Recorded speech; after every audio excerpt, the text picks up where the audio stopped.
to our 33rd episode of Black Dance Stories. Here's a note about why we are here. Our dance world was pummeled by COVID-19, and Black dance artists are finding ways to talk about life during this time. Our world was further turned upside down after horrible events ensued nationally and globally, bringing attention yet again to the need for the Black Lives Matter movement. Black dance artists have not been quiet since. Black dance artists have been doing the work. Black dance artists continue to make work. To stay involved, we hold these weekly impromptu discussions and tell stories. Black dance stories. This is one action, and we promise that we will stay involved. We are a community working together to support, uphold, highlight, and celebrate Black creatives. Tonight is our 33rd episode of what we hope will be many stories told in the artist's own voices. Tonight, it's Natasha Diamond-Walker and Trebien Pollard's turn. Yay! Please meet some of our BDS family. I will go first. I am Charmaine Warren. I'm a light-skinned Jamaican. I am the great-granddaughter of Ida Boyd, granddaughter of Solomon Golson and Ruby Chapman, and one of 9 children by Theophilus Warren and my 95-year-old mother, Pearline Warren, who lives in Jamaica. I'm a non-disabled Black woman. Now and forever, I promise to give homage to the Native people by acknowledging that I live on the stolen land of the indigenous Lenape people, now known as Montclair, New Jersey, with my husband, photographer and graphic artist, Tony Turner. Our daughter, Ashay Turner, a Black ballerina with locks, is in her junior year at Boston Conservatory. I have locks that fall to my shoulders. I'm wearing a white t-shirt and gray and white floral earrings. Behind me are photos of our family, a large plant, a lamp, and African masks. Happy Black Dance Stories Thursday, BDS family. We welcome you again and again and again with open arms. I turn it over to Kimani now. Thank you, Charmaine. Welcome, y'all. In the words of Gloria Grimes, delicious, delightful dancing night. The importance of acknowledging our familial and dance legacies is an essential tradition. And in keeping with the tradition, I recognize my Indigenous brothers and sisters as a first step in moving toward action. With profound respect, I honor and acknowledge the Lenni Lenape, whose stolen land I am zooming from, currently known as the village of Harlem. I am a Black, non-disabled woman, and I live with my 10-year-old son. I'm sitting in my dining room. I have golden hair with close natural curls. I'm wearing a black and white and gray striped sleeveless shirt. Did y'all get the message? We're in Black today. I have my BDS sterling silver hoop earrings on as well. I am the granddaughter of Lucille Madison, a wise and giving English professor. I teach because of her. Daughter of Ronald Augustus Fowlin, Jamaican warrior and gourmet chef. And Anne Fowlin, rebel and Renaissance woman. I dance because of them. My son Tamayo keeps me present as I witness this growing boy. I am in awe, and I am in awe of his amazing talents and his blossoming spirit. With that beautiful blossoming spirit, I turn it over to Makkah. Thank you, Kimani. Hi, everyone. My name is Makkah Lily and Wabunkosi Margie-Rose Roney. I am in this human experience as an able-bodied Black Indigenous American woman. Pronouns she, her, and they in acknowledgement of my ancestors and spirit team that is all around me, and that is also me. I come from a long generational line of artists and energetic intuitives, both on my maternal and paternal lines, the Love Roney line, which extends through so many powerful people, names, ancestors that I send my love and gratitude to every day, even by just being here. I am the daughter of Nia Love and Antoine Roney, sister of Kojo Roni, Zipporah Roni, and Turquoise Love. All of us beautiful, powerful artists.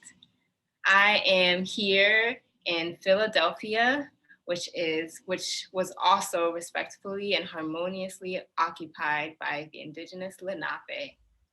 I am a life, body, soul alchemist in which I turn ethereal matter into what we call art, poetry, dance, and whatever else my soul is called to channel and express love, light, and truth.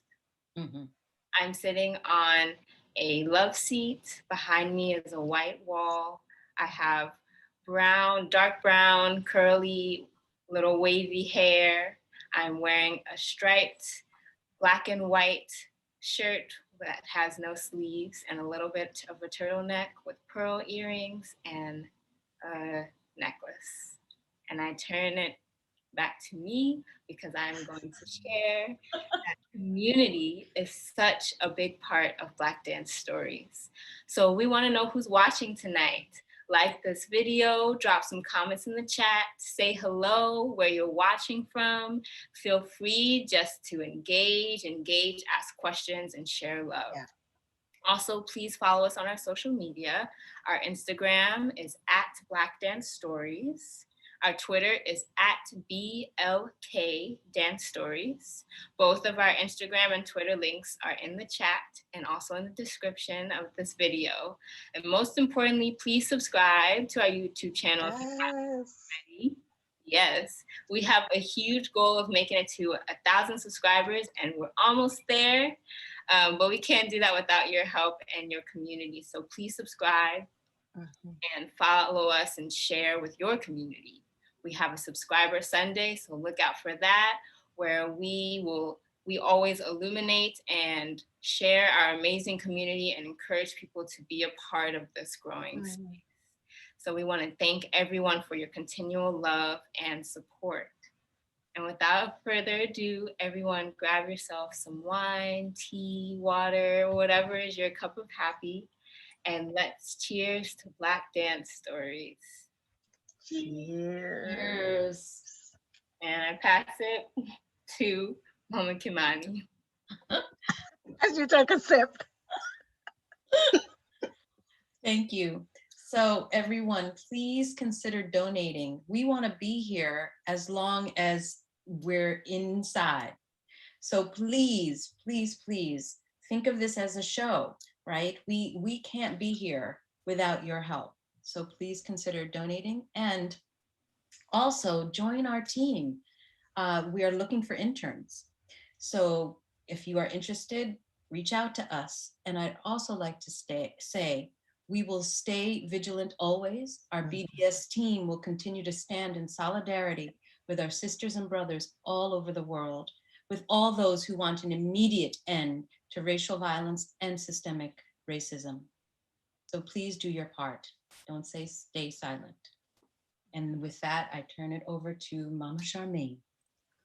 Thank you, Kimani. Don't stay silent, y'all.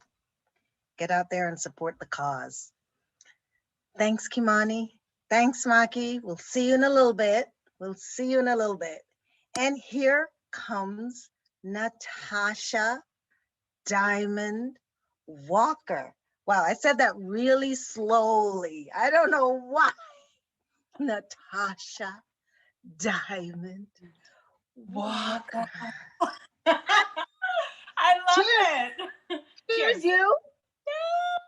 Cheers. Oh, you just did a plug. Wait a minute. Yeah. Just did a plug.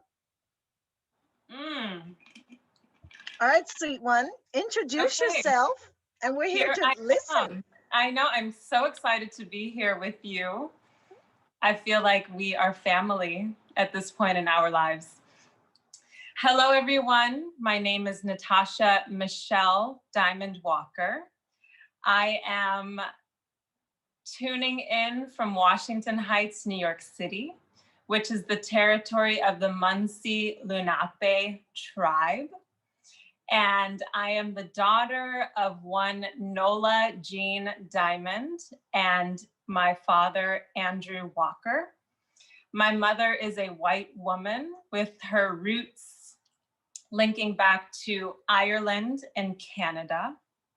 And my father, his family was from Michigan originally, but then also from Tennessee before Michigan. Detroit, Michigan, by the way. Shout out to Detroit. And we also do have some Cherokee mixed into our bloodline. I'm an artist. I am a dancer. I am 5'10". I have huge, curly, dark brown hair that people always want to touch, and I tell them, do not touch. I have a huge smile, big white teeth. My skin is kind of like a coffee with too much milk in it.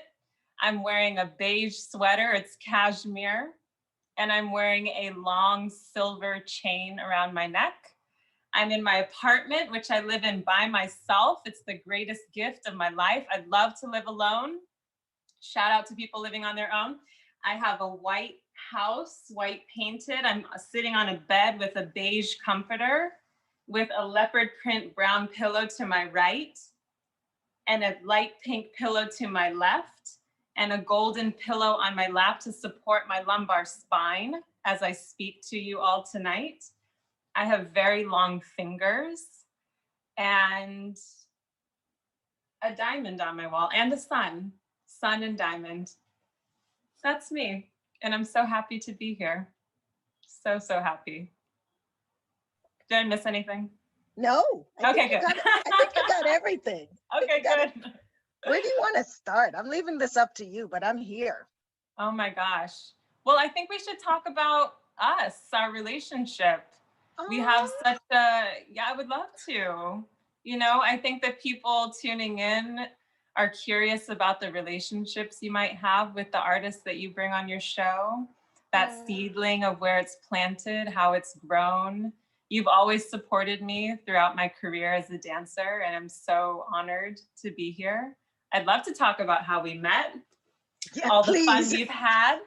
Yes, our favorite moments maybe from Ailey Fordham.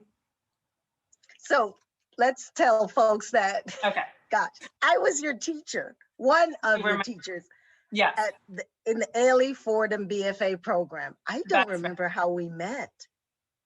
In class, I think. Okay. I think in class. History. Do you remember details? Well, I remember that we were in the Fordham Lincoln Center campus, and we were in one of the rooms that kind of had that like steep seating, kind of like a theater. So the seats kind of went up on a diagonal, and you were at the center of the room. And there was all this like technological stuff going on. There was a projector, there was like a screen, and there was you with all of your energy. And then there was all of us like in that class, so just like wild, fresh people. Was it junior year? It may have been our junior year. So we must have been at the time, maybe 19 years old. Can you believe it? And you were like 20. So we were close in age. I remember you talking about your daughter, actually. You would always talk about her, and there was always a moment to say what she was doing that day and if she was in dance class and like really beautiful things like that. So I always remember that about you, being really proud of her. And you brought her in actually a couple times. You got to meet her in person. So who were some of your classmates that year? I'm trying to remember the class. Yeah, my class. So in my class, we actually, a couple of us just had dinner the other night, was Megan Jekyll, who was in the Ailey company for many years. She just retired. She's working now in the production team at Ailey.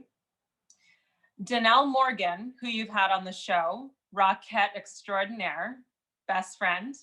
Aisha Mitchell, another Ailey dancer, and also Lion King touring phenomenon. Ephraim Sykes, need I say more, superstar, musical theater, TV, film, you name it, he's done it. Nicholas Dom, how could we forget Nick Dom?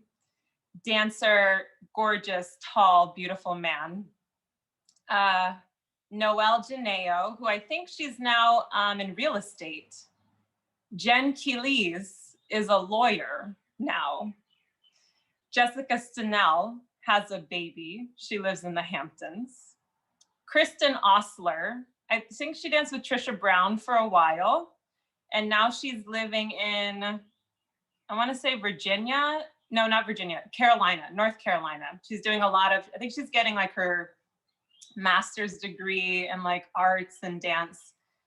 Catherine Shetlick, Katie Shetlick, who has followed a similar path as you. She's kind of like a dance historian, educator. Catherine McClellan, Katie Mack, who is a teacher at Ailey now. She's teaching Graham there. She did Graham too. She went into teach. So she's teaching there. She does gyrotonic. Who else am I missing? Katie. Rachel McSween. How can we forget Rachel? She was in Ailey too. She now has her master's as a special education teacher. She has a baby. It's amazing. He's like 2 years old. He's beautiful.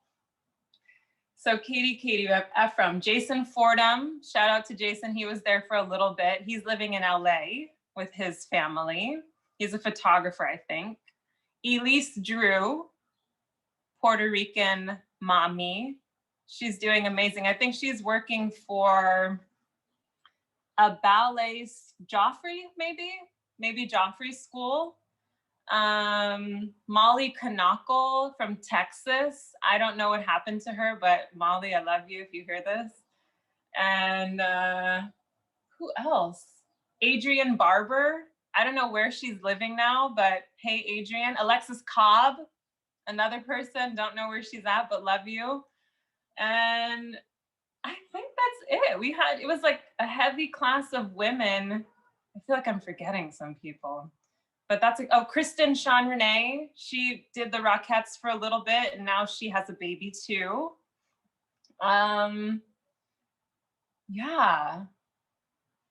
Yeah, some really, really, really great artists, and some who are still artists today in New York City, like on the mainstream, main level type artistry. So I feel incredibly grateful to have studied with these people, because who knows, you're a student in school.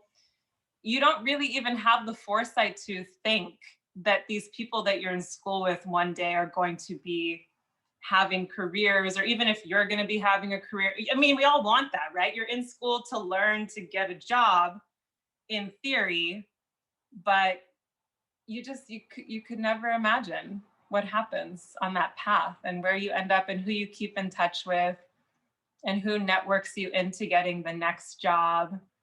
Networking is so important, everybody. Whoever's listening, be kind. Always be kind. Yeah.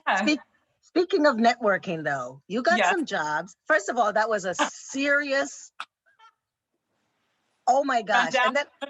And then I started seeing faces. Yes. Okay. Well, you had so many classes. You were there for so long. You had a lot of students. So yeah. But networking. Yes. Which takes us maybe to you getting on that stage and doing your thing. Yes. Networking.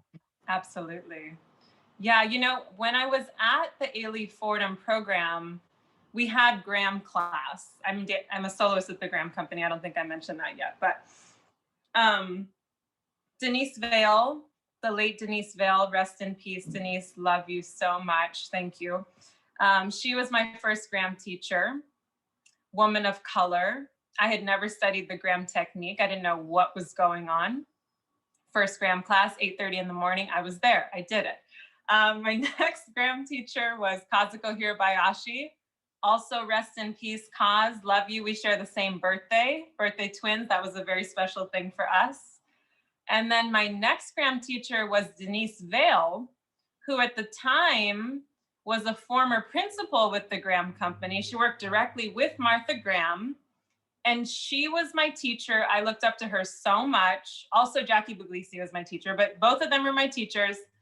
And Denise Vale later became the rehearsal director at Graham. So before she was even in the company, rehearsing the company, she was being my teacher at Ailey and inspiring me so much. So that was definitely a connection.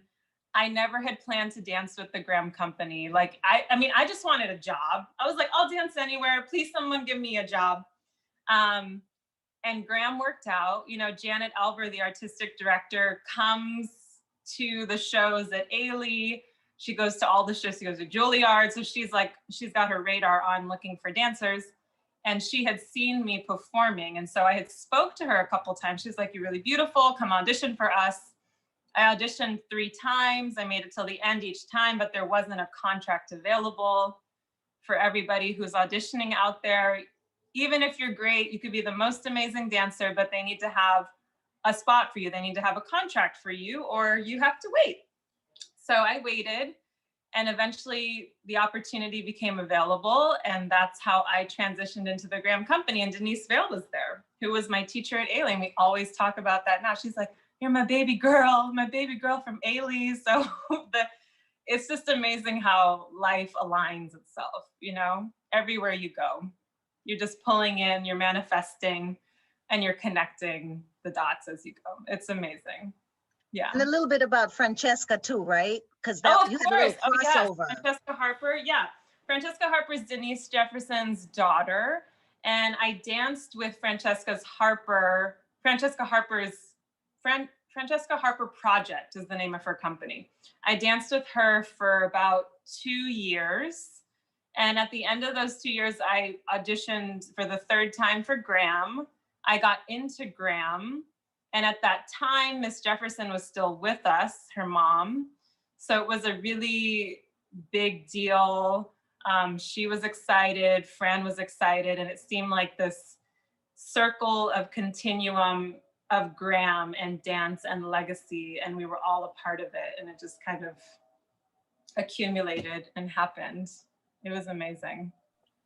You know, we talked just a tiny bit about the Black folks in the Graham Company before, and who were the people that you looked up beyond Ms. Vale, and of course, you know, the teachers. Yeah, I mean, to be honest with you, my personal involvement with Graham, like from the time that I first started knowing about Graham as like in my late teens to 20s, there really wasn't any Black female artists within the company. I mean, Sadira Smith was there. She is Black and Japanese. She was the only person that I can remember that was also a Black. So for me, it was kind of like, where's the Black people at? Tons of Black men galore. Like they will have, you know, those Black men in there, but the women weren't represented. So, but prior to that, historically speaking, of course, Mary Hingson is like a goddess. We were just talking about her. She was very, very important and someone that I looked up to, and I would watch her videos, you know, and so she's someone that was like major for me. Matt Turney was also someone that's even further back. Like I think she was in the 50s, maybe around that time. So those 2 women, just a little bit sad, you know, there's not an overwhelming abundance of us being represented in the company. There's a lot of Asians, there's a lot of Black men, like I said, but in terms of the women, not so many. So it's been an honor to be there. And speaking of which, you know, being able to perform Lamentation, which maybe we can play that video now since we have it, a little snippet of it. I was last year during the pandemic, Fall for Dance, which we all know so well in the community at City Center, happens every year. And Graham usually performs in it, the Graham Company. They weren't sure if they were going to do it because of COVID and the theaters are closed. And so they decided to do a filming of it and then live streaming performance. And they asked me if I would perform Lamentation, Martha Graham's solo, iconic solo. And I said, yes, of course. And I started learning the video and I started looking into the history of the solo. I had performed it before, but never in like a large theater setting. So I started to realize like, oh, no one Black has ever performed this solo in all these years that it's been around. And I thought that was incredible. And it was like, happened to coincide with Black Lives Matter, happened to coincide with, you know, just everything, the isolation of the pandemic and the death and the sadness and the grief, but also the celebration of self and this idea of going deeper into yourself when there's not all this like superficial exterior stuff that distracts us. So that was an honor. I performed it in October 2020. And yeah, it's an incredible historical moment. Now, and the piece premiered in 1930. 30. I think you're right. That's some deep stuff. Many years later. Did you have any conversation with anybody about being the first Black woman to perform? Oh yeah. I had a few, I mean, I had conversations with a lot of my friends because this was like a huge push on social media, you know, to promote the live streaming of it. So there was a lot of conversations around it online. And then I was interviewed also, and I was a part of an article that it kind of came out at the same time that the performances came out. It was like a general Fall for Dance City Center published journal or something like this, in which I had like a 2-page interview about it. So it's documented. And Caitlin is playing that second video. You want to tell them what it is? Oh, I don't see it. What it was. I know. Yeah. The second video. Yeah. So the second video was, is it the solo? The dancing solo? I think so. Yeah. Okay, because there was 3 videos. So the other video is me and Nacho Duato's Deepak Ine, which I love Nacho Duato, Spanish choreographer. He's incredible. He is someone that I was introduced to his choreography while at Ailey Fordham in my senior year with Jean-Emile and Francisco Martinez, who both danced in Nacho's company in Spain. Francisco Martinez was my ballet teacher, and the seniors, of course, have to do a senior solo. And he recommended that I check out Nacho Duato's choreography. He totally linked that up for me. He talked to Nacho. He was able to get the solo to me, get the rights to me. Thank you, Francisco. And I performed that solo. And then that same year, we did Rassemblement, which is a group piece. And Nacho actually came at that time. And so we all got to meet him and work with him. And it was amazing. And then, so that was at Fordham. So then 5 years later, he was commissioned to do a work for the Graham Company. And I happened to be at Graham at the time. So I was like, hey, Nacho, remember me? And like, we were hanging out again. And he put me in his piece. And it was just incredible. I can't remember a time when I was more physically in pain, but also just completely exhilarated. I was like bleeding and bruised, and people thought I was like in an abusive relationship because the movement was just really intense. It's like throwing yourself on the ground, like spinning and flipping and being dragged by other people around the floor. But, you know, it was incredible. I did it. It was amazing. And it was great. So that was that solo. Yeah. A little excerpt. Caitlin played all of them, which is great. And you talked with her. Thanks, Caitlin. I know, right? Yeah, Caitlin. Networking. That was the third video, right? Third video. But then the Nacho just boom in your life. We're at time, of course. Come on in, Trebien. But I just wanted to ask if you're still in touch with, I know it's quick, right? Are you still in touch with Nacho? I am. We actually just saw him. We saw him in 2018 when we performed at the National Theater of Madrid. So we are very much still in touch with him. He came out with us. He's still alive and well. Yeah. And there's no traveling to Madrid right now. Just not right now. But you know, we have on our schedule to go next year. So let's see. Crossing our fingers. Yeah. All right. I'm gonna leave you two, and then I'll do the shout outs when you come back. But Awesome. hi, Trebien. Hello, hello, hello, Hey! Natasha. Oh my God, you are lovely. Just hearing your Yes, story is gorgeous. just lovely. Bye, Ah, friends. oh my gosh. And I you're think giving I us think real minimalism. I was about to tell you that I think I saw you perform my Yes. first semester at VCU. I just started, like, I've been at VCU maybe 2 years. In my first semester, I think you guys were in Richmond and I saw you perform. And I think so. distinctly remember you Yeah. in the space, and you are truly phenomenal and gorgeous. And Thank there was you. this piece that I loved, and it's one of the newer works. And I don't know the choreographer, but it was like the show with all the women. They did do What did it look like? secular remember? games. They did secular games in that program. That was Oh, the wow, only this is piece that had the recently. men in it. Oh, yeah. Yes, Oh, yes. Pam Tanowitz, maybe. Pam Tanowitz' new I work. think it was Yes. Where gorgeous the work. sets and I'm kind of like peeking out on the side and doing all these weird things. Blue jumper, Yeah. navy. Yes, we love Gorgeous, Pam Tanowitz. gorgeous. Oh, thank you. Secular Games, you saw that. Oh, I wow. did. That Yeah, was yeah, a yeah, trip. yeah. Yeah. And it's funny because I have never seen it live, actually. You know, Yeah. it was Yeah. nice to see, like, oh, okay, this is what it looks like live.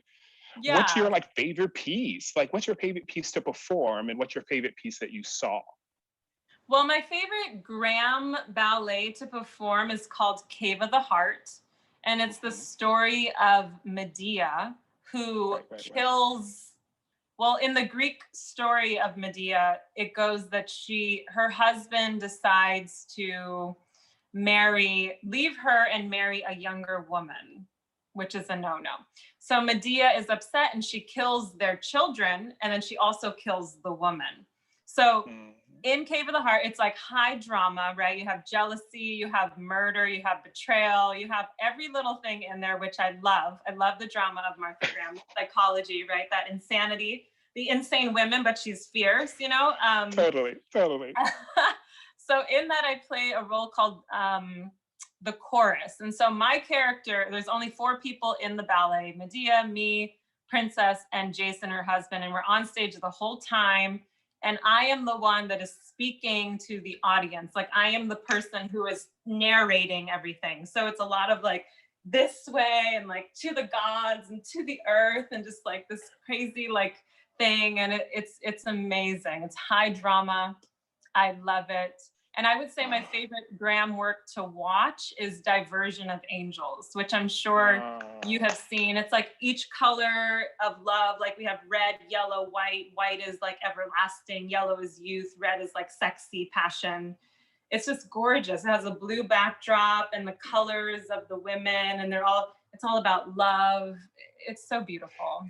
The music, Yeah, gorgeous. I love Diversion, actually. I got to perform Red, and Oh! I got to perform Yellow when I was in the second company. Oh. Yeah, I did Red. Red was my favorite. I learned white and didn't appreciate white until I started to kind of learn it. And I was like, oh, wow, this is really beautiful. Yeah. Diversion. But it's interesting because my favorite piece of all, it's mostly all the women's pieces, and it's Chronicle. Chronicle is my favorite piece of all time. You know, I think we did that. Did we do that when the performance? Yeah. Okay. Yeah. I mean, like, I literally sit in the audience, like, I've been like dying to perform this piece. Like all the pieces I love are all women's pieces. And it's actually the first Graham piece that I saw, Steps in the Street, at Florida State with the students. And I didn't know who Martha Graham was. And I saw this piece, and something about it just touched me. And I just was like, who is this woman? And then the next year, they brought Diversion of Angels there, and I auditioned and I got to do Red. Lyndon Branoff was a company member that set the piece. So tell me about you. Where are you, and what's up? What's going on? What's happening? I'm teaching at VCU, Virginia Commonwealth University in Richmond. And yeah, I'm just like doing my art, you know, like I'm doing my thing.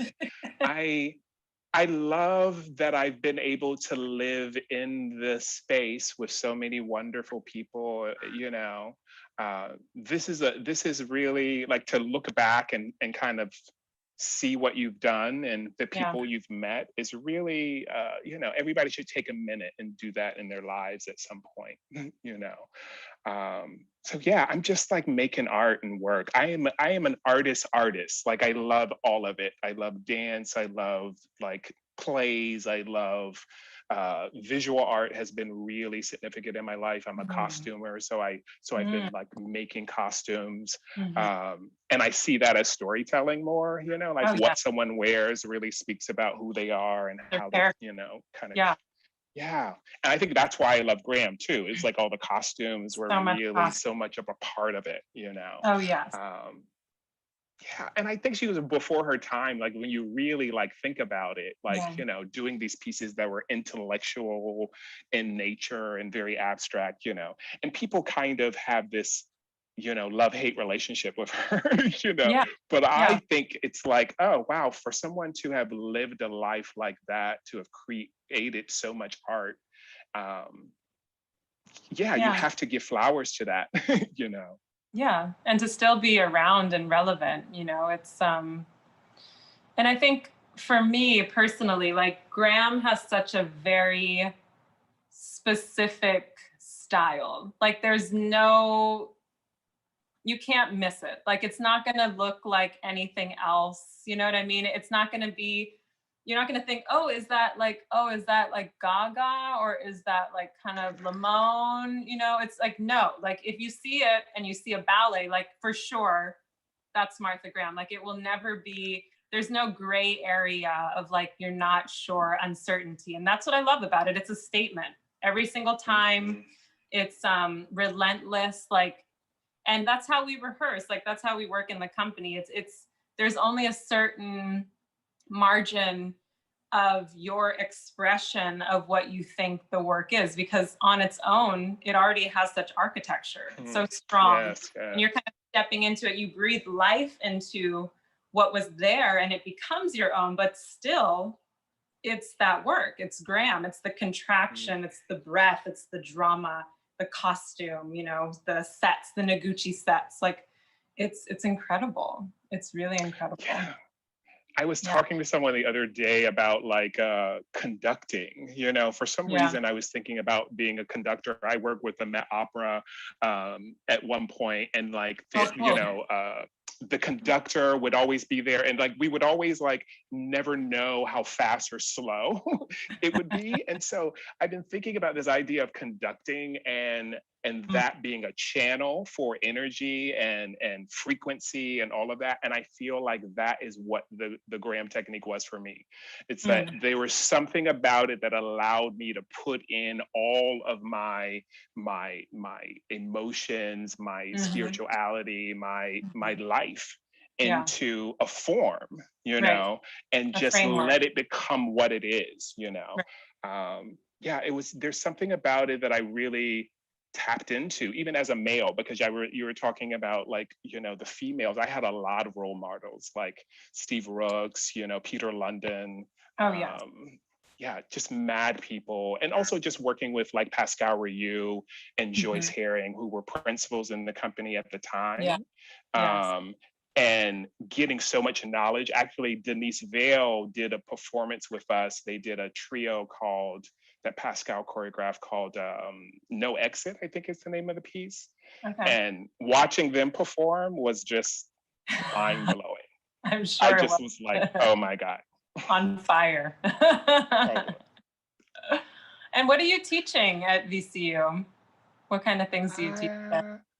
I mostly teach technique and like the creative track, you know, like composition and stuff. Oh, amazing. Is she back? Yeah. She's back. Hey. She's back. Oh my gosh, you talked about Chronicle. Chronicle, my favorite. My favorite. Yeah. I want to talk about some powerful women, right? Boom. Trebien, you're just gonna have to do it. Yeah. I'm dying to do it. I'm dying to do it. I'm even actually getting back in shape just so if the opportunity ever arises, I'm going to be ready. There you go. And now you have the hookup because you know Natasha. I'm just saying. Exactly. Mm-hmm. You Come in can coach anytime. You me. can always come in and watch. Yes. Totally. So there's some friends out here, y'all. Yay! Vincent Thomas is here. Clarence Brooks is here. Hi. Dave Bob Fioran, Elizabeth Zimmer, James Frazier, Gaynell Sherrod, of course. Hi, Steve friend. Maza, I hope I'm saying it right. Monica Direx, Jay Weissman, Samantha Spees, and Onya Ozuzu. Come on, I have people. a lot of friends here. Thank you, friend. Right? Support. Totally. Yes. Oh, my And gosh, the so friends wonderful. are chatting it up about how gorgeous y'all are. Oh, don't they look good? And your memory, Natasha. So, Gaynell said that memory. So they're watching y'all. Drop some questions in the chat, friends. Just asking again. Yeah. Anything. All right, Natasha. See you in a little bit. Okay. Don't go too far. I'll All be right. Bye. Bye, love. Hi, Treybian. Cheers. Hello, cheers. Look at Come and us. sing. Look at us. Introduce yourself, sweet one, and we're just here to hear you. Oh my gosh. Oh my gosh. Where to start? There's so many stories to be told. So many stories to unfold. The mysteries of life and death as it lives in the thriving and arriving lives of dying stories. Hello, my name is Treybian Pollard, and I am a storyteller. My pronouns are he, him, his. I am a brown-skinned Black queer man. I am presently occupying space on the stolen land of the Lenape people in Brooklyn, New York. I am the eldest son of US Naval Commander Marshall Pollard, who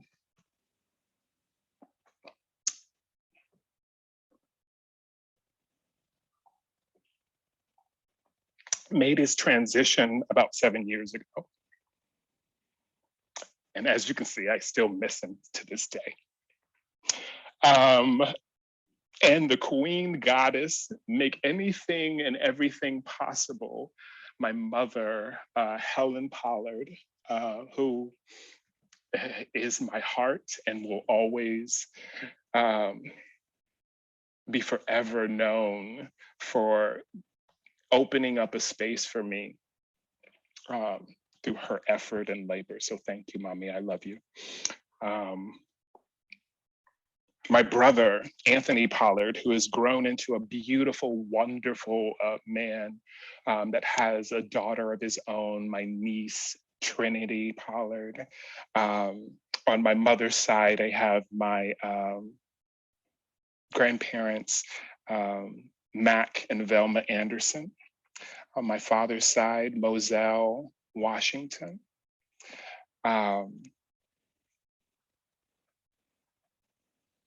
For the most part, most of all my family lives in the South, places like Georgia, Alabama, some people in California, across the lands and seas.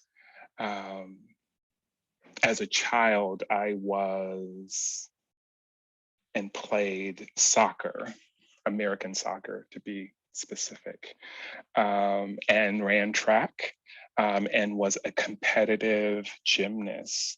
My favorite apparatuses was the high bar, the parallel bars, and the floor exercise.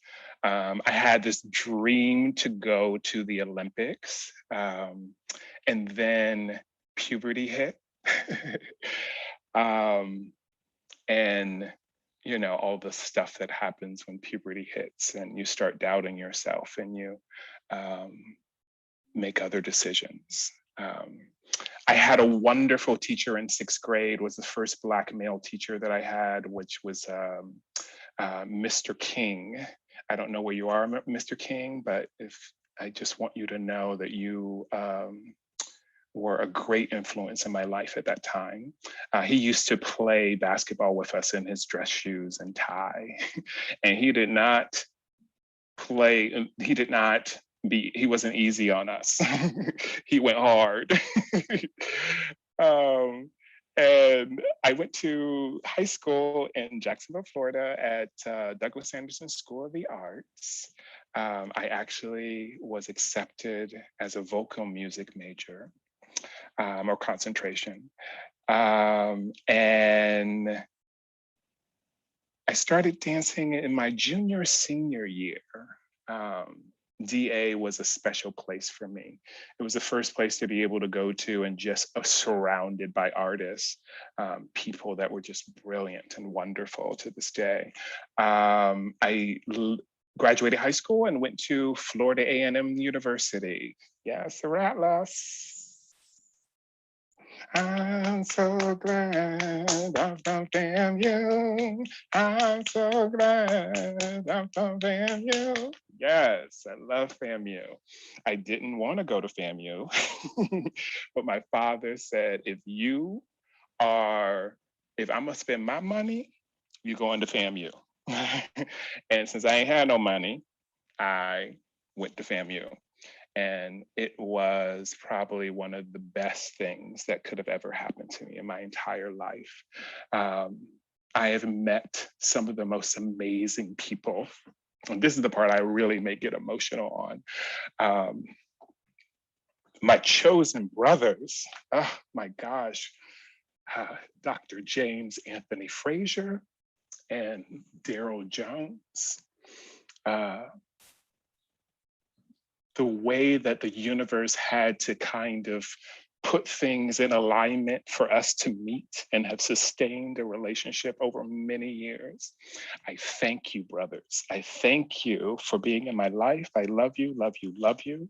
A shout out to Steve, shout out to Joshua, my other brother, Vincent Thomas, who is always there for me. And I cannot leave this without mentioning the queen herself that was at Florida A&M, Dr. Beverly Barbara, who just created space for community to dance. There were people from babies to elders and everybody in the same room together. And it was the most beautiful things to see, everybody just stepping into the space, doing what they can do.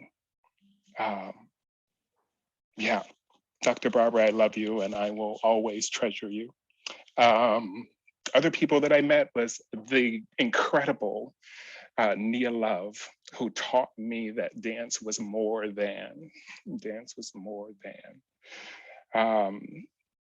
Also my great, great friend and, Onye Uzuzu, who we both had a company together called Skeleton Dance Project.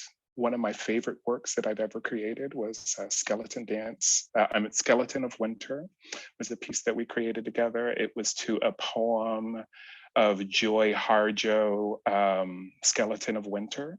And I eventually end up meeting Joy Harjo on a plane trip to, I think, Santa Fe or something. She was sitting right next to me and I was talking to her and I was telling her what I do. And all of a sudden I find out it's Joy Harjo right next to me. So I was like, oh my God, I did a piece to your piece. And she was so gracious and wonderful. So it's just amazing. What else? I eventually end up moving to New York City after graduating. Oh, I should say I was a math major, mathematics education. I finished a degree at Florida A&M. And then I went to New York City in 1994.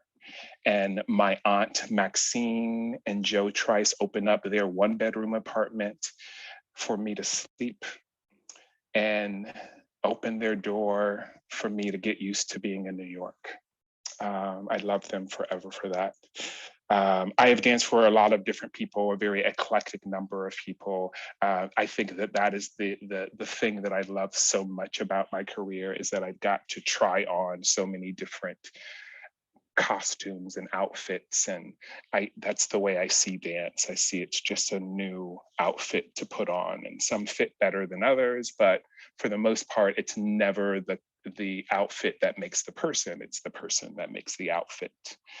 And so I've kind of enjoyed stepping into a number of different outfits. But some of the people that are not on the bio that I love is Shah Mosier, that I did a Buto piece in Prospect Park, and we also did that piece in Bates Dance Festival. And a person like Tanya Isaac in Philly, who is brilliant and wonderful and beautiful. Some of my BDS family members like Paloma McGregor and Maria Bauman Morales, who went to Douglas Anderson School of the Arts, and Paloma McGregor, who also went to Florida A&M University. That's where we know each other. Yeah. What else? I went to NYU, to School of the Arts for my graduate degree. I've been teaching for maybe 18 years in academia. I think that the way that people get to know me is through my art. So I'm gonna stop talking about stuff like that and do that art part. I've been working on this thing. Nobody's heard it. Well, some people have heard it, some friends, but this is the first public, hearing of this. So, here it goes. There is this radical resistance to that which is seen and not seen, and not seen. But it's the possibility of seeing, and seeing the possibility of what it means to be seen and not seen, and not seen. As is of with a thing. What is it to really be with a thing? A thing that is no thing but something more than, less than, more than, less, more than, a veiled recognition of the unrecognizable, sizable monolith myth that shifts between scenes of subjectivity and a suffering that knows no salvation, only the restoration of good old boys, nationalists. The sons of grand wizards gather at the stairs of the state capitol, night clans stand with shotguns in hand, and a man shoots a boy because he suspects he's up to no good. A man shoots a boy because he suspects he's up to no good. No good, no good, no good, no good, no good, no. No life is to be lived here in fear of its own existence, existing in and of itself, as itself, a self as a life, a life, a life, less lived, less loved, less value. What is the value of a life? Whether it be to live or to die. To live is to die, and to die is to live a life in and out of relation to the forgotten, the lost, the left behind, the should have been, not yet, never was a life. Yeah. I've been working with what does it mean to embody language? I've been watching a lot of lectures of people like Fred Moulton and Saidiya Hartman and Arthur Jaffa, and I've been trying on their language, but also trying to fuse them with my own. I've also been really interested in how we can transform our presence in spaces. So I did a project, an invisible project, about what it means to be invisible. And at first it started off from feeling like I was invisible. And then it became more about what can we create in a space of hibernation, a space of quiet, a space of silence. When you let the world stop talking and you start listening to yourself. There's another text that I've done, and there is this ensemble of radical thinkers who made a pilgrimage to the Holy Land to stand before saints and masters as the anointed plaster brick with prayers, and the seekers stare into the living light of conscious sight, wanting wrong to become right, and burdens made light enough to bear the wares of walls and weather the weight of words once heard from behind closed doors and in the floors of a telltale heart, while things fall apart and faith manifests itself through blood rivers and the deliverance of demons from a soldier's psalms. In the palm of his left hand is a note the size of a mustard seed, and it reads, "What will they see? Will they see? What will they see? Will they see?" Here I stand on sinking sands, graves unmarked I stand. On blood-soaked tears, running fears, fate unknown, nothing's clear. But year after year after year after year after year after year, innocent souls disappear.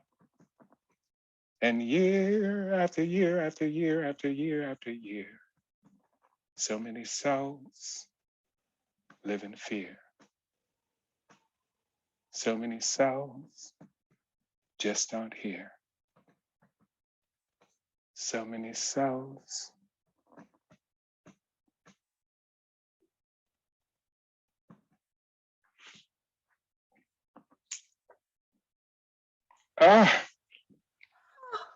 Charmaine, I don't know what else to say. Wait, that made me drink something, maybe. Yeah, drink something. And maybe we need a pause. Maybe we need a pause. Let's breathe together.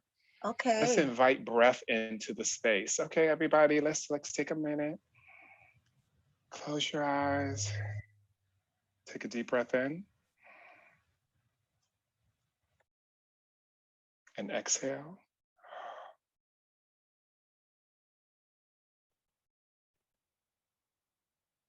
Let's take one more. Take a deep breath in.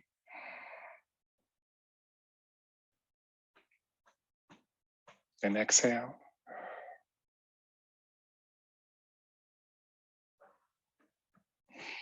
I've been really trying to practice self-care. And I think everybody should take a minute every day to just be still, be quiet, let it all go. I went to a lecture and they were saying, you know, with the whole Zoom thing, it's like most of the students don't get an opportunity to just relax. And so we should incorporate some kind of stillness or quiet in your class time. And so that's something that I've been kind of incorporating in my class, a moment of peace, you know, and also opening up affirmations of like, what would you like to invite into the room? You know, I invite in the room grace. I invite in the room love. I invite in the room honesty, joy. Yeah. I really love teaching. Yeah, I love teaching. I do. It's annoying as hell sometimes and it takes a lot of work, but I think I've learned more about myself through teaching than I've learned about anything. You know, I don't have any kids and I feel like it's the one place where I get as close to being a parent as possible. And you have to love your students and your children unconditionally, even when they get on your nerves.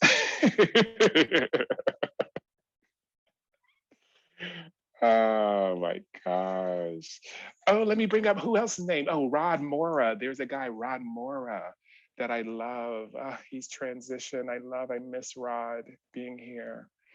We used to go up to Atlanta, drive to Atlanta and go out to the club all the time, like drive there 4 hours and then like drive back, or maybe it was 5 hours. I don't know. And we would dance. I loved it every minute of it. Mama Desi. Did I forget anybody? There's some people that I probably have forgot. Oh, I have to give homage to the people at Florida State. Nancy Smith Victor, Linda Davis, who to this day, some of my teaching practices come from Linda Davis. She used to like sing in class, and I kind of do that a little bit. And 1 and 2 and 3 and 4 and rise. So I kind of stole that from her. Love her. The students feed you, right? They feed me. Yeah. Even when they're resisting, I think that even their resistance is feeding me. It's like what do you stand on? Yeah. So I'm kind of learning from that. There are times that you have to kind of just step back and let them do what they do, and learn along the way, even if it means them falling on their face sometimes, Yeah. Or you falling on your face sometimes, right? Well, yeah, I fall on my face all the time. It's become a natural kind of occurrence, especially with this Zoom stuff. I'm like, oh my God, the camera's messed up. This is that, But I'm actually enjoying looking at dance through a different lens right now. Like finding what really is important in the classroom and what we can kind of let go of, and how we can kind of design the space for what we need, and not what it's always been. That was one of the things that Mary Hickson used to say, that I took a class from her, and she said, class should not be about repetition. It should always be about experience. And I was like, it was mind blowing to like hear that, because so much of Graham was just about repeating every exercise, but it was like, no, every day it should be different. You should feel it in a completely different way. Yeah, and it's funny because I don't even teach Graham now, but I still think I have some of the kind of characteristics of the technique in my own kind of teaching. Yeah, not the mean stuff, not the awful stuff where people are screaming and yelling at you. I don't want to bring that forward. Maybe this is a good leeway to bring Natasha back, since we're back on the ground track. Diva, come on back. Yes, bring it on in, Diva. Wait, Natasha, when you say not the mean stuff, people yelling at you. Oh, turn on your camera. Natasha's gonna be right back in. But oh my gosh, the mean That's stuff. a perfect time to come back in, yes. Not the meanness. If you knew some of the things that was said, we would probably be in jail now. Oh yeah, they're sad. That was beautiful, Trebien. I loved your readings. Really touching. Yeah, I took some notes. I was writing down. Beautiful. Thank you. Yeah. Both of you. I'm gonna quote one thing that Trebien said, because both of you touched on this. You said, Trebien, what it means to be invisible and creating a space of quiet and silence. And Natasha, one of the first things you said is, I love living by myself. I don't even know what the question is, but I guess I just want to know how both of you are feeling with this quiet, this place of silence, this new, gosh, I hate using the new normal because everybody's saying that, but what does that feel like for real? And what art comes from that? Trebien, you want to go ahead? Well, it's really honest. I lived up by myself for a long time too. So I have loved this minute. I have to be really honest for you, because I think I'm an empath. I like pick up on all of the energy around the world, and so it's hard for me to like kind of walk in it. And so now being kind of shut in allows me to listen to myself and not listen to all the stuff, So yeah, I've been enjoying my quiet time. I feel in the normal life, right? The normal times before the pandemic, there's, like Trebien is saying, there's a lot of distraction. There's a lot of pull from other places. There's a lot of other people's words in your mind, or these ideas that we are supposed to be a certain way. So a lot of this 2020 year for me has been this revelation of unlearning the things that are not mine, but that are in me from culture, from my parents. I mean, they did their best, but that doesn't mean that what they believed is still applicable to how I am. And how does that apply to who I am as an artist, and giving me a larger range to move in and to express things that maybe I thought were not in me to express, but now they are from doing that work, kind of layering and digging down. And a lot of it doesn't feel good, to tell you the truth. It doesn't always feel great. No one teaches you that in school. That's what I needed to learn in school, but it's necessary. It's so necessary to be able to be that that instrument to express to others, right? Like to be clean and clear, to receive the energy and information and to give it back in this clean, beautiful way for everybody else to then experience in their own ways. So just getting things out of the way, reducing the stuff, reducing distraction, just me in my world, minimal, clean, simple. Yes. I've been asking myself the question, who am I without my stuff? Like without all of the me as a race, me as a gender, me as all of like, and it's not to deny those things or to make those things less than. It's about like, okay, well, let's get to the real root of who you think you are as a light being, you know. And so I think that's something that I've been doing the same thing. It's like looking in and saying, okay, I'm going to bring this forward, but this other thing I don't necessarily need anymore, you know. Right. Yeah. I'm writing that down because I wondered, Natasha, if you want to answer that. Who am I without my stuff? Yeah. I kind of got it from the Color Girls thing. You know, that monologue that she does with her stuff, like she was talking about her stuff, and I was like, well, who are you without your stuff? You know. Yeah. Yeah.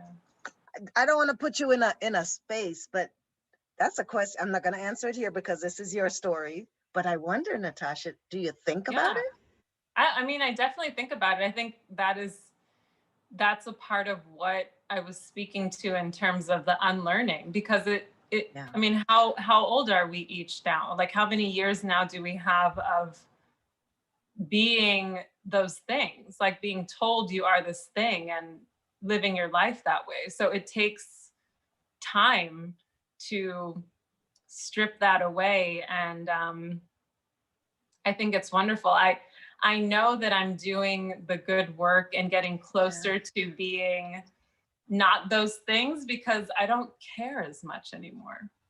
Yes. Not that I don't care, but you know what I mean? Like, I know I follow my intuition, like this feeling that I have in myself is what I listen to more than anything else. Even if 100 people are going that way, I'm going to go this way because I just know. And I think as a younger person, you're affected by what everybody else is doing. And so you would choose to kind of not stand out, to kind of do this because everyone else is doing it. And now I'm going the other way. Like, and I'm still doing the work. So I can't really fully answer the question of what I am without everything, because, and the flip side to the coin is that I have profited off of those other things as well, right? Like I have received things, I have received accolades, I've received jobs, positions, opportunities based on, oh, hey, you look like we can't tell what your race is and your hair looks like this, and we're looking for that exact type of look. So would you want to do that? So it's finding how to honor this cultural idea of something that I am, but also when I step away and I'm here by myself, or I'm with the people that I trust, I can be that stripped down myself, energy being. You know, it's I think it's a lifetime of work, and you pass it on to your children, and you pass it on to your family and your lovers. Yeah. And your students. And your students. Yes. Yeah, and just people that you meet, you know, just shining your light, and they're impacted and they feel it and they're inspired. That's plenty for me. Mm-hmm. Yeah, I've been listening to these frequency sounds and these different vibrations, you know, and it's through numerology. I'm a math person, so I like numbers. And so I've been listening to them a lot, and how it's been kind of changing the way I walk in the world, you know, like thinking about frequency, thinking about when my frequency is really like hyper and when my frequency is calm, and noticing it as I go through the world and trying to shift it when I need to. And that pause that we took just fit right in there, right? Yeah. Yeah. Are you teaching, Natasha? Yeah, I'm teaching. Oh boy, what is that like? I love it. The teacher to the student. I love teaching. You know, it's a very different game teaching with Zoom, as Trebien was saying. I wrote down actually what you said about a moment of, you know, just quiet and stillness, because it's true. There's so much in the screen, and you're trying to be in the screen the whole time, and you just get kind of lost. And I've really enjoyed it. I'm teaching the Graham technique a lot. So I really, outside of just teaching the technique, I try to put emphasis on people being with themselves, like honoring how they're feeling in that moment. But that also is something that Graham allows people to do, I feel like it really allows you to be a conduit for feelings, and not just like dramatic feelings that she presents in her ballets, but just like that softness and like whatever if you're thinking about someone you love, and like finding focuses of energy towards these things. So we talk a lot about that, and there's always a lot of like crying that happens in my classes, but I think it's good. It's like opening up, it's releasing, and I always want to speak with the students. I save time to talk at the end of class, because this is a hard time. A lot of these students, they don't know if they should still be dancing, like what are they going into? Like there's a lot of doubt. But you have to honor your passion and your heart and what's pulling you, and continue forward in that. Yeah, but I love it. Treybian, you said that you invite words into the room, which is what Natasha's saying, leave time to talk. What happens? Natasha says there are tears. Oh, been there, know about that. But what happens in your classes when you invite? You said words and something else. I thought I wrote it down, but I mean, no. Yeah, I've been inviting words, but I also have been doing like this semester, I'm doing questions. I put questions that I'm thinking about in the chat at the beginning of class, and then I talk about like what I'm thinking about. Like the other day, there was one that I was like, how do you reveal the wisdom in knowledge? And I looked up the word wisdom. Wait, can we repeat that? How do you reveal wisdom Just and these knowledge, gems. I think? And I looked at the word wisdom and knowledge, and I think the word, like, what was it? It was wisdom. I think it was discernment was the key word, you know, that I saw in wisdom. And knowledge, it was familiarity or like, yes, being familiar with the thing, you know. And so it was just something that I was thinking about, like, how does something become wise, like an older soul that understands the world, that doesn't react to the world, that just is embodied and living in the world, as opposed to the other of like trying to kind of dissect it through a knowledge, an intellect, you know, and not really experiencing. I don't know. I was just thinking about it. But how did and they I don't respond? have the answers. How did they respond? Or did they respond? they kind of look at me bewilderedly sometimes. They're like, but this is what I will say. They do these writing assignments that sometimes it'll eventually find its way into the writing assignment. And that's where I'll read it. That's where I'm like, oh, when you said this, I'm like, oh, they were listening. They were. What did you say, Natasha? The children, the parents, the student. I added students, but yeah, it seeps in somehow.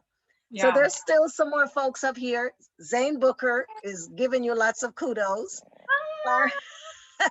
Clarence Brooks has a question, but I also want to say Laura Marchese's here and Danielle Sheether. And Daryl Jones is here. What? All right.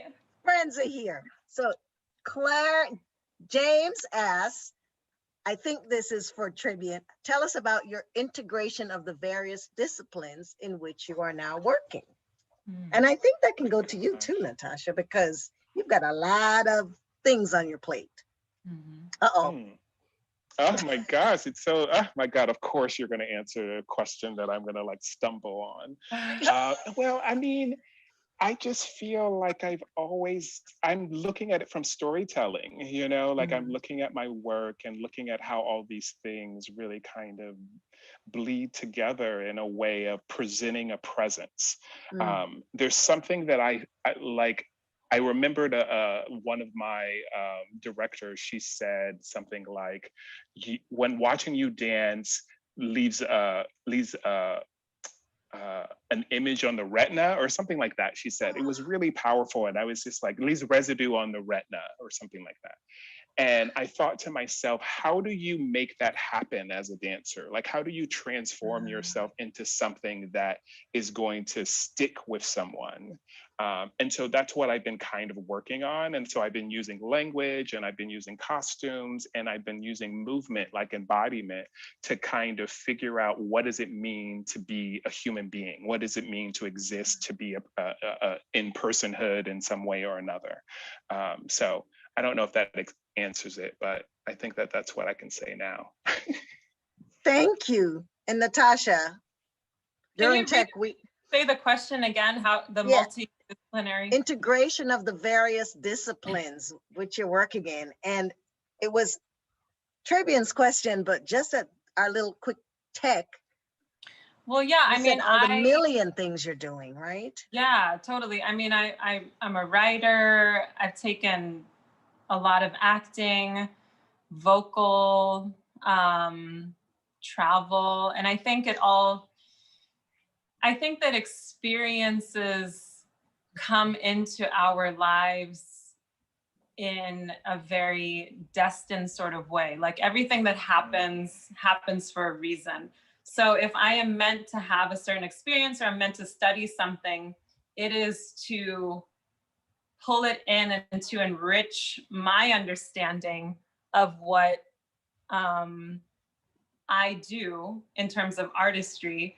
And I put it into that next project, or I put it into that next character, or I hold on to it. And if someone talks to me about something, I have a little bit of a reference to respond to them. So I think it just makes you a more cultured, a richer artist, a richer being, you know, even just as a person and as a friend. But in terms of performing, I think you're just able to reach that many more souls, if that makes sense. Like, because you'll be able to relate, they can relate to you. Residue on the retina. Yeah, leave the retina. That's so beautiful. On the retina. Okay, both of you kept talking about the names and the people. And I wonder if you think about getting there or being wherever there will be or is now, serendipitous or by faith, because one thing led to the other thing, led to the other thing. Do you think about these things? I I mean, I will tell you a story that I told you that the first piece that I saw by Martha Graham was Steps in the Street at Florida State. When I moved to New York City, I was there as a student, and the company was performing at City Center, and I, as a student, had to work. And so I was working with the company, and all the women were on the stage, and they were doing Steps in the Street. And they were arguing back and forth, you're in my spot, you're in my spot. And then all of a sudden the music came on and everybody went boom, and started to perform the piece. And I was like, oh my God. And all the arguments stopped and they were just in it. And I was just like, wow, I can't believe I'm here seeing this with the actual company. So I think those are the kind of serendipitous things that I'm just or meeting like Joy Harjo, on the plane, I'm like, oh my God, this is the woman, Yeah. I definitely believe in serendipity. I also believe that there are, like, our actual literal view of the world is so small compared to actually what's going on. I'm very aware of all of the dimensions that are occurring. Not to get too deep into it, but we're on Earth. Like, how many other Earths are there? How many other universes of Earths are there? So I try to always think about that every day and give thanks for my little speck of a life that is here, little speck. And just understanding that the only thing I can control is myself and my mood and how I'm feeling, and choosing to be in a good space, and choosing love, and choosing forgiveness and joy and artistry and beauty. And that in choosing those things, I am attracting those things to me. So if that means that the serendipity aligns through that, then so be it. And I'm blessed and grateful for it.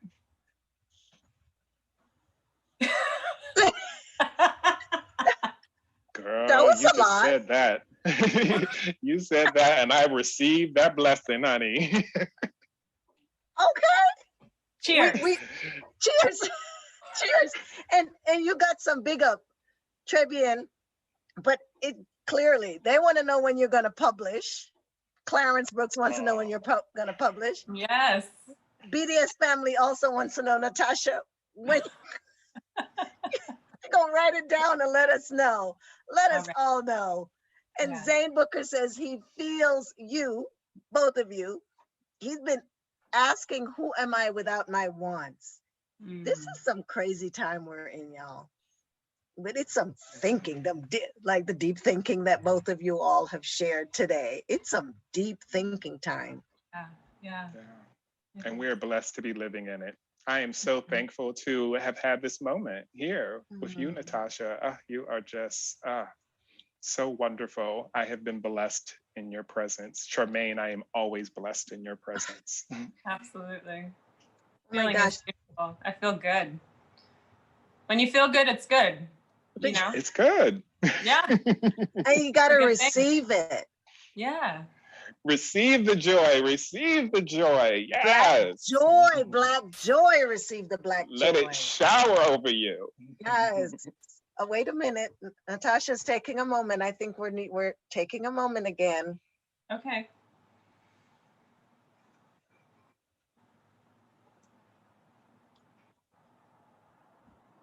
Yeah. Thank you. Oh my gosh. Kimani and Makkah are coming back in because I know. No. I know. How crazy was that, right? Like this. And then done. Love it. So beautiful. Both of your images are going to be burned into my retina. The retinas. The residue of the retinas. That's a fabulous quote. Can you see yourself in my retina? I feel it. You're in there. Natasha used to always make me laugh. I'm just remembering the craziness of you. Still there. Still there. I love it. So did we forget any names, any people that you want to give shout outs to? I'm gonna give a shout out to Makkah. I feel like I have watched you grow up into this beautiful, incredible, lovely, lovely woman. I am just so proud of you and so in honor of being able to see how much you have grown into this incredible being. Oh, Thank you for so much. And for those who don't know, Nia Love is Makkah's mom, and Trebien mentioned her earlier as what? Wait, what was the quote? Dance. What did you say? Nia said to you. Oh, she taught me how that dance could be more than. Yeah. More than dot, dot, dot. Yes. Dot, dot, dot. Natasha, anybody, anything? I just want to shout out everybody and every entity and every energy that has been in this family circle of dance, of the arts that's behind us. You know, this idea that we have this long lineage, people walking behind us and we are at the forefront. Like we would not be here without everything before us. And I don't think we talk about it enough. No. You know? Everything, every single person, no matter how many accolades publicly they received, how many accolades in silence they received for themselves. Did they feel invisible? Did they not feel invisible? They're all links in the chain. Absolutely. Okay, clearly you two are going to get together and publish a book together. Yes. Starts Words here. together. Thank you. Yes. You're welcome. Dude, I'm trying to dance with that diva. You know, I'm seeing the pictures and whatnot. I'm like, dude, I'm trying to get on the leg. Magical pairings, always. Mm-hmm. Wait, recreate the graphic, the hands and the foot. Wait, my foot was in there? Yeah, no, Like, your foot wasn't in there, but his, there you go. My Come foot. Wait, hold on. That foot.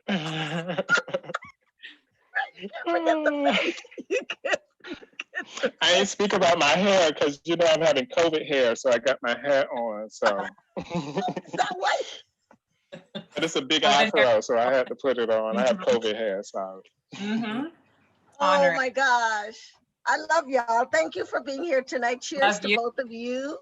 I have my wine now. Yes. Yes. Oh, yes. Switch to wine. Of course you did.